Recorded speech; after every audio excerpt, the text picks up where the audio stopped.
दोस्तों नमस्कार, हाजिर है एक बार फिर से आज की बड़ी और ताजा खबरों के साथ। बस आपसे निवेदन है, कृपया वीडियो को लाइक कर दें, चैनल को सब्सक्राइब कर लें और घंटी बटन भी दबा दें। ये पहली बड़ी खबर है, भारत जोड़ो यात्रा की वजह से चुनावी राज्यों में राहुल गांधी की रैलियों की बड़ी मांग। ये आपको बता दें कि सोशल मीडिया पर एक सर्वे किया गया कि क्या यात्रा की वजह से चुनावी राज्यों में राहुल गांधी की रैलियों की मांग बढ़ी है। इस पर 6000 से ज्यादा लोगों ने पोल किया, जिसमें 91% लोगों का कहना है कि हाँ, यात्रा की वजह से चुनावी राज्यों में राहुल गांधी की रैलियों की मांग बढ़ी है, जबकि 9% लोगों का कहना है कि यात्रा की वजह से चुनावी राज्यों में राहुल गांधी की रैलियों की मांग नहीं बढ़ी है। आपका क्या मानना है? क्या भारत जोड़ो यात्रा की वजह से चुनावी राज्यों में राहुल गांधी की डिमांड बढ़ी है? अपनी राय हमें वीडियो लाइक कर कमेंट बॉक्स में जरूर दें। अगली बड़ी खबर, बॉलीवुड अभिनेत्री कंगना रनौत राजनीति में करेंगी एंट्री, इस सीट से चुनाव लड़ने की जताई इच्छा। ये आपको बता दें कि हिमाचल प्रदेश चुनाव से पहले फिल्म अभिनेत्री कंगना रनौत का बड़ा बयान सामने आया है। उन्होंने घोषणा की है कि अगर बीजेपी चाहेगी तो वो हिमाचल प्रदेश में मंडी से चुनाव लड़ेंगी। उन्होंने कहा कि अगर जनता चाहती है और पार्टी उन्हें टिकट देती है तो वो चुनाव जरूर लड़ेंगी। बता दें कि कंगना रनौत हिमाचल प्रदेश की रहने वाली है। जानकारी के मुताबिक कंगना रनौत एक मीडिया संस्थान के कार्यक्रम में शिरकत करने पहुंची। इसी दौरान उनसे पूछा गया कि क्या वो राजनीति में आकर जनता की सेवा करने के लिए तैयार हैं, तो उन्होंने सवाल का जवाब देते हुए कहा कि वैसे तो मेरी कोई इस तरीके की मंशा नहीं है, लेकिन हिमाचल के लोग चाहेंगे कि मैं मंडी से चुनाव लड़ूं तो मुझे कोई आपत्ति नहीं है, लेकिन मैं चाहती हूं कि राजनीति में और लोगों को आगे आना चाहिए। उन्होंने कहा कि अगर हिमाचल की जनता मुझे सेवा करने का मौका देगी तो ये मेरे लिए सौभाग्य की बात होगी। अगली बड़ी खबर, गुजरात चुनाव से पहले बीजेपी ने खेला बड़ा दांव, यूनिफॉर्म सिविल कोड लागू करने की तैयारी में सरकार। ये आपको बता दें कि गुजरात विधानसभा चुनाव से पहले गुजरात की भूपेंद्र पटेल सरकार ने बड़ा फैसला किया है। गुजरात में यूनिफॉर्म सिविल कोड के लिए कमेटी गठित की जाएगी। हाई कोर्ट के रिटायर्ड जज की अध्यक्षता में यह कमेटी बनाई जाएगी। गुजरात के गृह मंत्री हर्ष संघवी ने इस बात का ऐलान कर दिया है। गुजरात के गृह मंत्री हर्ष संघवी ने कहा कि प्रधानमंत्री नरेंद्र मोदी और देश के गृह मंत्री अमित शाह के नेतृत्व में गुजरात के मुख्यमंत्री भूपेंद्र पटेल ने आज कैबिनेट की बैठक में एक ऐतिहासिक निर्णय लिया है। बैठक में समान नागरिक संहिता यानी यूसीसी के लिए एक समिति का गठन करने का फैसला लिया गया है। कैबिनेट के फैसले के बारे में जानकारी देते हुए गुजरात के मुख्यमंत्री भूपेंद्र पटेल ने ट्वीट करते हुए कहा कि गुजरात में समान नागरिक संहिता की आवश्यकता की जांच करने और इसके लिए एक मसौदा तैयार करने के लिए सुप्रीम कोर्ट, हाई कोर्ट के एक सेवानिवृत्त जज की अध्यक्षता में एक उच्च स्तरीय समिति बनाने के लिए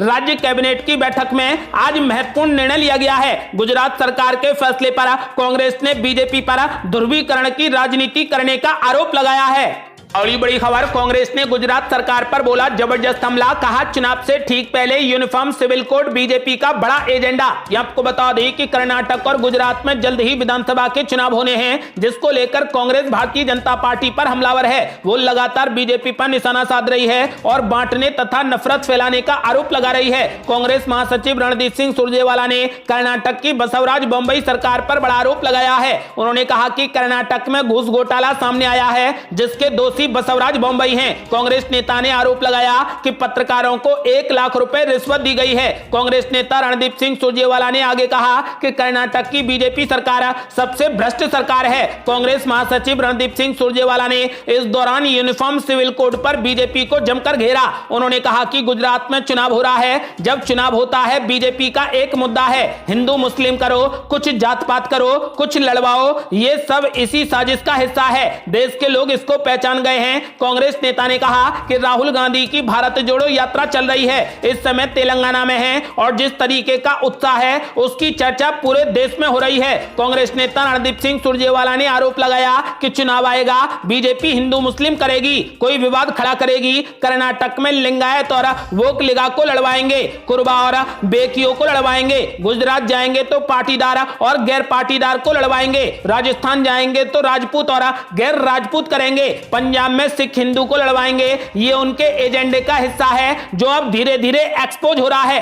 अगली बड़ी खबर, उप मुख्यमंत्री मनीष सिसोदिया ने बीजेपी पर लगाया ऑपरेशन लोटस का आरोप। कहा दिल्ली के विधायकों को खरीदने के लिए 1075 करोड़ रुपए कर लिए तैयार। ये आपको बता दें कि हिमाचल प्रदेश और गुजरात में जल्द विधानसभा के चुनाव होने हैं। चुनावों से पहले आम आदमी पार्टी लगातार बीजेपी पर हमलावर है। दिल्ली के उप मुख्यमंत्री मनीष सिसोदिया ने एक प्रेस वार्ता करते हुए बीजेपी पर विधायकों को खरीदने की साजिश का आरोप लगाया। उन्होंने इस मामले में गृह मंत्री अमित शाह का नाम लेकर कहा कि अगर ये इस सब में शामिल हैं तो इनकी तुरंत गिरफ्तारी होनी चाहिए। मनीष सिसोदिया ने कहा कि दिल्ली में 43 विधायकों के लिए 1075 करोड़ रुपया रखा हुआ है। मेरा सीधा सवाल यह है कि इनके पास में इतना पैसा कहां से आया। हजारों करोड़ों रुपए के जरिए विधायकों को खरीदने की कोशिश हो रही है, इसकी जांच होनी चाहिए। उप मुख्यमंत्री मनीष सिसोदिया ने कहा कि पिछले दिनों हमने ये बात बताई थी कि बीजेपी खरीदने की कोशिश कर रही है। मुझे भी ऑफर देने की कोशिश की गई थी। ये पैसा कहां से आ रहा है? ये जो बार बार ऑडियो में नाम ले रहा है संतोष जी और शाह जी, तो ये कौन है? अगर ये अमित शाह हैं तो फिर बड़े खतरे की बात है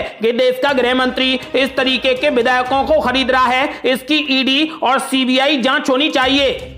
अगली बड़ी खबर, नवसारी में अरविंद केजरीवाल और भगवंत मान को दिखाए गए काले झंडे, मोदी मोदी के जमकर लगे नारे। ये आपको बता दें कि गुजरात की 182 सीटों वाली विधानसभा के लिए साल के अंत में विधानसभा के चुनाव होने हैं। इससे पहले सभी राजनीतिक दलों ने राज्य में प्रचार के लिए एड़ी चोटी का जोर लगाना शुरू कर दिया है। इस बीच शनिवार को यहां नवसारी जिले के चिखली में दिल्ली के मुख्यमंत्री अरविंद केजरीवाल और उनके पंजाब के समकक्ष भगवंत मान को भाजपा समर्थकों के विरोध का सामना करना पड़ा। दोनों एक जनसभा को संबोधित करने जा रहे थे, तभी भाजपा समर्थकों ने उन्हें काले झंडे दिखाए और मोदी मोदी के जमकर नारे लगाए। अगली बड़ी खबर, गुजरात चुनाव को लेकर मुख्यमंत्री केजरीवाल ने खेला बड़ा दांव, बीजेपी कार्यकर्ताओं से की बड़ी अपील। ये आपको बता दें कि दिल्ली के मुख्यमंत्री केजरीवाल और पंजाब के मुख्यमंत्री भगवंत मान को भाजपा के समर्थकों ने उस समय काले झंडे दिखाए जब वे दोनों गुजरात के नवसारी जिले के चिखली में एक सार्वजनिक सभा को संबोधित करने जा रहे थे। भाजपा समर्थकों ने इस दौरान मोदी मोदी के जमकर नारे लगाए। बाद में रैली को संबोधित करने के दौरान इस घटना का जिक्र करते हुए केजरीवाल ने कहा कि वो उन्हें काले झंडे दिखाने वालों को अपना भाई मानते हैं। उन्होंने विश्वास जताया कि एक दिन वो उनका भी दिल जीत लेंगे और उन्हें अपनी पार्टी में शामिल कर लेंगे। केजरीवाल ने कहा कि लोग अपनी पसंद की पार्टी को वोट दे सकते हैं, लेकिन आम आदमी पार्टी ये सुनिश्चित करेगी कि उनके बच्चों को मुफ्त और गुणवत्तापूर्ण शिक्षा और चिकित्सा मिले। मुख्यमंत्री केजरीवाल ने दावा किया कि भाजपा के सदस्य भी गुजरात सरकार के खिलाफ हैं और उनमें से कई ने उनसे कहा कि वे पार्टी को सत्ता से हटाना चाहते हैं। उन्होंने भाजपा कार्यकर्ताओं से अपील की है कि वे अपनी पार्टी के ही साथ रहें, लेकिन आम आदमी पार्टी को वोट दें। केजरीवाल ने कहा कि जैसे ही भाजपा के समर्थकों ने हमें देखा, उन्होंने मोदी मोदी के नारे लगाने शुरू कर दिए। मैं उन्हें अपना भाई मानता हूं, मेरे दिल में उनके खिलाफ कुछ भी नहीं है। आप जिस पर चाहें उस पर चिल्लाएं, आप जिसे चाहें उस पार्टी को वोट दें। मैं आपके बच्चों के लिए स्कूल बनवाऊंगा, आपके परिवार के बीमार सदस्य का उपचार करवाऊंगा। मुझे विश्वास है कि मैं एक दिन आपका दिल जीत लूंगा और आपको अपनी पार्टी में शामिल कर लूंगा। आपको बता दें कि मुख्यमंत्री अरविंद केजरीवाल ने कहा कि हम उन लोगों के परिवार वालों का उपचार करवाएंगे जिन्होंने हमें काले झंडे दिखाए हैं। मुख्यमंत्री केजरीवाल ने कहा कि अगर वे राजनीति या गुंडागर्दी करना चाहते हैं तो वे भाजपा में जा सकते हैं। अगर उन्हें अपने बच्चों के लिए स्कूल चाहिए, अस्पताल चाहिए और मोहल्ला क्लिनिक चाहिए तो वो आम आदमी पार्टी में शामिल हो सकते हैं। और ये बड़ी खबर, मल्लिकार्जुन खड़गे के आते ही दूर हुए मतभेद, भारत जोड़ो यात्रा में शामिल हुए मनीष तिवारी। ये आपको बता दें कि कांग्रेस के पूर्व अध्यक्ष राहुल गांधी की भारत जोड़ो यात्रा इस समय तेलंगाना में चल रही है। राहुल गांधी की भारत जोड़ो यात्रा की सफलता और कांग्रेस के राजनीतिक नफा नुकसान की कसौटी तो चुनाव होगा, लेकिन 50 दिनों की यात्रा में पार्टी के असंतुष्ट नेताओं को जोड़ने में बड़ी कामयाबी मिली है।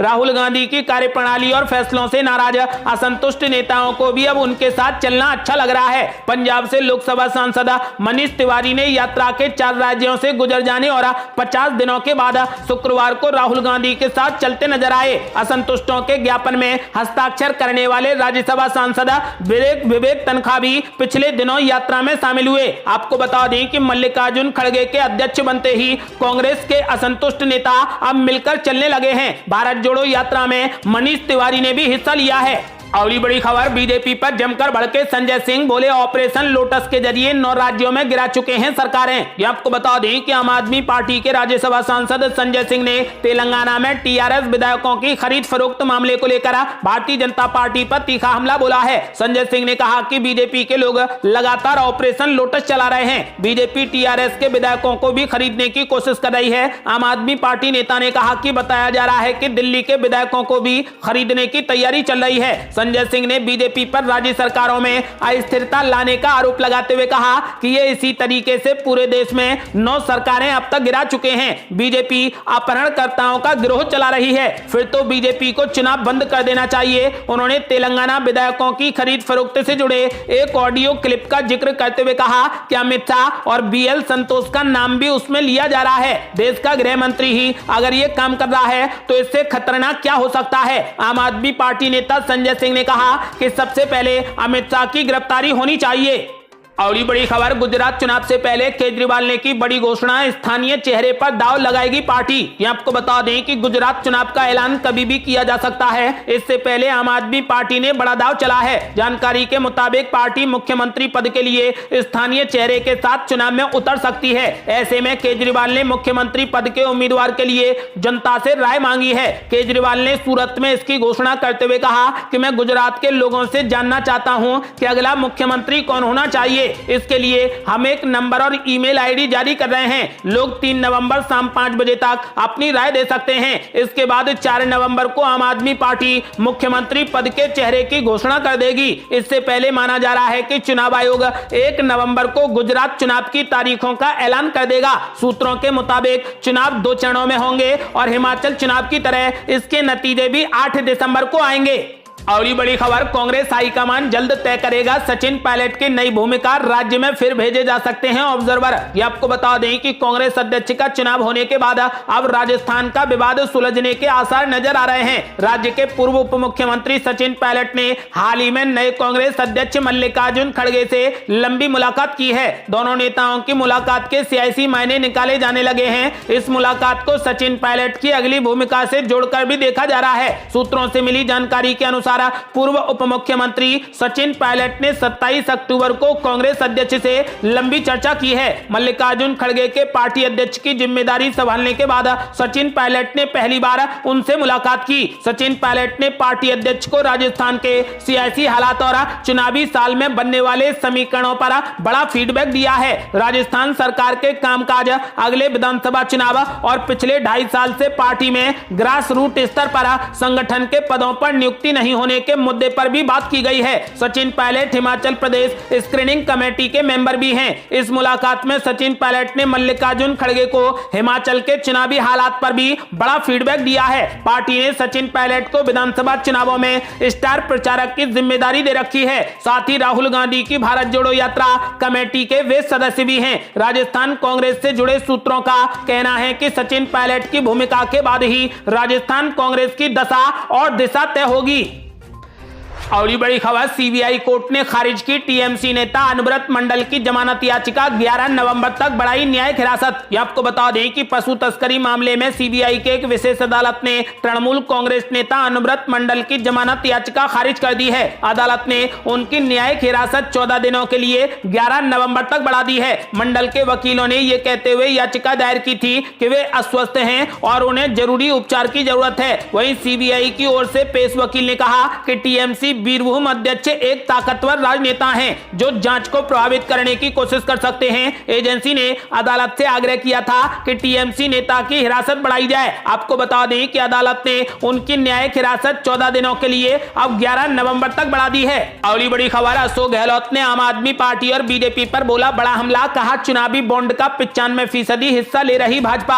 आपको बता दें कि राजस्थान के मुख्यमंत्री अशोक गहलोत ने भारतीय जनता पार्टी और आम आदमी पार्टी पर बड़ा हमला बोला है। अशोक गहलोत ने शनिवार को दावा किया कि भाजपा को चुनावी चंदे का कुल 95% हिस्सा मिल रहा है और दानदाता डर के कारण अन्य दलों को चंदा नहीं दे रहे। आगामी गुजरात विधानसभा चुनाव के लिए कांग्रेस के प्रचार अभियान में सूरत में एक प्रेस कॉन्फ्रेंस में अशोक गहलोत ने भाजपा पर कांग्रेस और अन्य राजनीतिक दलों को चंदा देने की इच्छा रखने वाले उद्योगपतियों और कॉर्पोरेट घरानों को धमकाने का आरोप भी लगाया है। वहीं आम आदमी पार्टी और उसके प्रमुख अरविंद केजरीवाल पर भी निशाना साधते हुए उन्होंने कहा कि वे अपने खिलाफ किसी भी नकारात्मक खबर को दबाने के लिए धन का इस्तेमाल करते हैं। अगली बड़ी खबर, गुजरात के गृह मंत्री ने कर दिया बड़ा दावा, कहा आम आदमी पार्टी ने हवाला के जरिए राज्य में भेजा काला धन। ये आपको बता दें कि गुजरात के गृह मंत्री हर्ष संघवी ने बड़ा आरोप लगाया कि आम आदमी पार्टी ने दिल्ली, पंजाब और अन्य माध्यमों से गुजरात में हवाला और अंगड़ियों के जरिए काला धन भेजा है। ये पैसा बारडोली, अहमदाबाद और अन्य जगहों पर पकड़ा गया है। उनके बारडोली उम्मीदवार ने भी स्वीकार किया है कि पैसा आम आदमी पार्टी के दिल्ली कार्यालय से आया है। ये थी अब तक की बेहद बड़ी खबरें। आपका क्या मानना है, इस बार गुजरात में किस पार्टी की सरकार बनने जा रही है? अपनी राय हमें वीडियो लाइक कर कमेंट बॉक्स में जरूर दें। यदि आपने अभी तक हमारे चैनल को सब्सक्राइब नहीं किया है तो कृपया चैनल को सब्सक्राइब कर घंटी बटन जरूर दबा दें। जल्दी मिलते हैं बड़ी अपडेट के साथ, तब तक के लिए जय हिंद, जय भारत।